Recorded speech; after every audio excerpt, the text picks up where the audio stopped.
C'est surtout pas. Allez.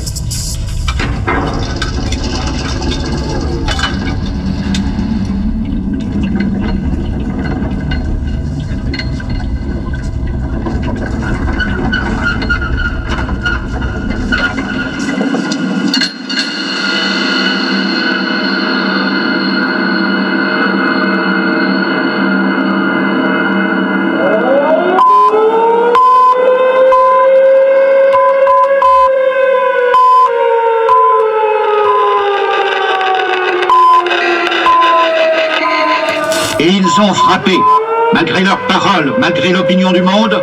Le 1er septembre 1939, ils ont attaqué la Pologne.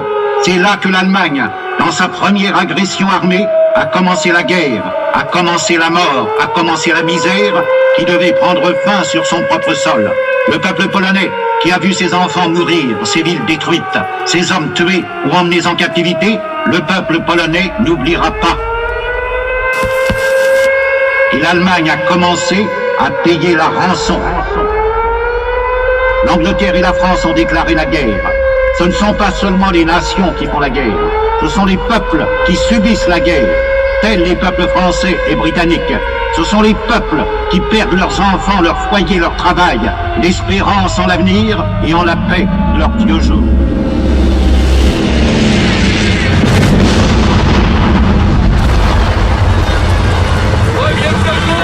Sur le flanc gauche! La 2, en capture! La 1, avec toi!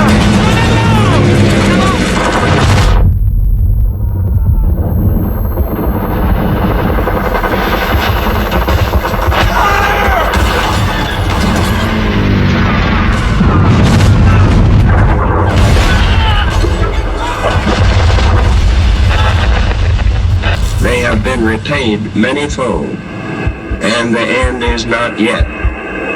With this bomb, we have now added a new and revolutionary increase in destruction. An American airplane dropped one bomb on Hiroshima and destroyed its usefulness to the enemy. That bomb has more power than 20,000 tons of TNT.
Resplendissent nos drapeaux.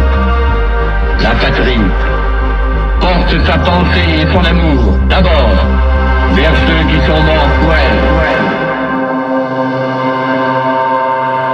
30 années de croissance continue et exceptionnelle, on a appelé les 30 glorieuses.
Au cri de 10 ans, ça suffit, 1 million de manifestants défileront le 13 mai, drapeaux rouges et noirs s'entremêleront, de même que groupuscules gauchistes et CGT. Les jours suivants, les grèves avec l'occupation d'usines commencent. Elles touchent près de 9 millions de travailleurs. Oui, le mercredi 22 mai, on compte 9 millions de grévistes, 9 millions de salariés qui occupent leurs usines. PTT, SNCF, transport en commun, dépôt d'essence, tout est touché, tout est bloqué. Révolte ou révolution, phénomène culturel ou de civilisation, historiens et sociologues en débattront encore longtemps. Historiens et sociologues en débattront encore longtemps. Historiens et sociologues en débattront encore longtemps. Révolte ou révolution, phénomène culturel ou de civilisation, historiens et sociologues en débattront encore longtemps.